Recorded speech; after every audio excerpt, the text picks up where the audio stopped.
Hello, Thaddeus. Today, we finally talk about cricket in my new series. An American Explains. Cricket. For Americans. Okay then, today we'll be discussing The history of cricket.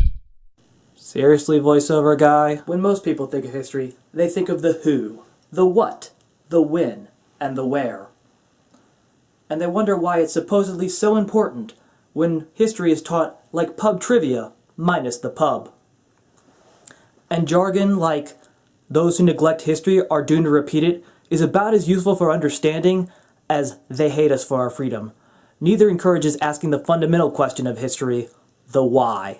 And only by answering that question can we gain an understanding of who we are as a people and as a society. Many sports developed out of our very need to survive. Archery, for example. Others were born of warfare. The marathon. But still many more originated as children's games, either to occupy their time or more likely to teach them some fundamental skill. Originating in 16th century England, cricket was one such children's sport. And, like so many other sports that the English invented, they now suck at it. The first definite mention of cricket came in 1598 when John Derrick, appearing in a case about land ownership, testified that he and his friends used to play a game called cricket on the land in his youth. As an adult sport, cricket would not be mentioned until 1611. Cricket would not be mentioned as an adult sport until 1611. From then on, through the English Civil War, cricket began to rise in popularity, but only at a parish level. Think your company softball team.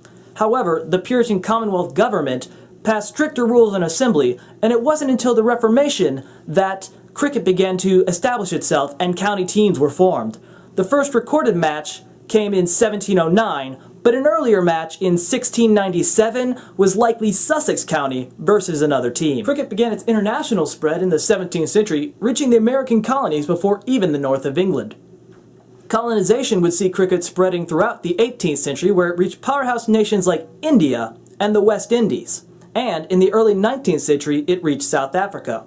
However, cricket never took off in Canada because they preferred the more American sport of baseball. Despite beginning organized play in the early 18th century, it wasn't until mid-century that the official rules, or laws, of cricket were set down. Gambling also found a home in cricket, to the point that even after newspapers were granted the right to a free press in 1696 and could officially start covering the game, most coverage was dedicated to betting. Cricket faced a number of crises to its establishment, such as the 7 Years' War and the Napoleonic Wars, where a lack of players threatened to end the professional playing of the sport.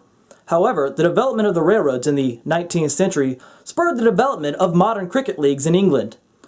The first international match was played in 1844 between the United States and Canada, the results of which were unimportant because the Americans didn't win. Test cricket, known as the highest form of cricket, arose in the 20th century, and its rules will be covered in a later episode.